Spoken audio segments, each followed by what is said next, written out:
Acanexia, acteur de l'audit et du conseil, apporte des solutions pertinentes à ses clients dans les domaines comptables et financiers et les accompagne pour les mettre en œuvre. Acanexia compte 250 professionnels au service de clients, essentiellement PME et ETI.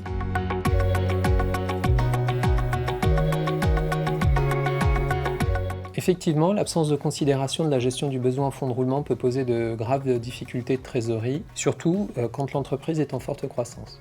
De notre côté, nous accompagnons les clients en 3 temps. Premier point, il s'agit de mettre en place les outils qui vont permettre le suivi de la trésorerie du quotidien et échéancer les engagements connus de l'entreprise. Et cela permettra d'avoir une vision sur 2 à 3 mois de la trésorerie de l'entreprise.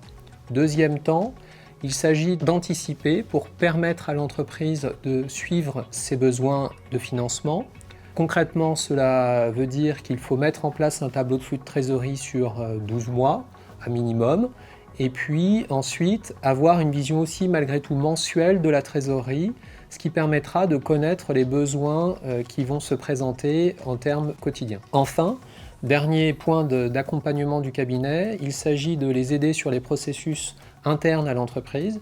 Par exemple, nous les assistons dans l'amélioration du processus de facturation et de la relance client, ou alors sur la partie de la gestion des achats et l'ordonnancement des achats qui ont un impact direct sur les niveaux de stock.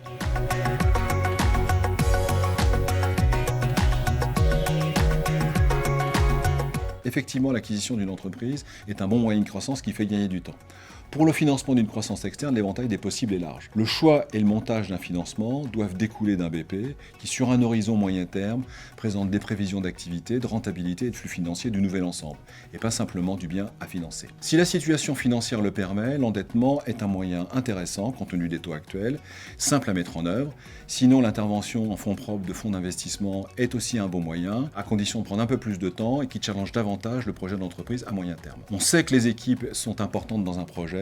Donc les équipes de la cible seront d'autant plus faciles à intégrer qu'elles considéreront qu'elles ont des perspectives intéressantes dans le cadre du projet. Donc là aussi, il faut être actif et ne pas penser que les choses se mettront en place d'elles-mêmes.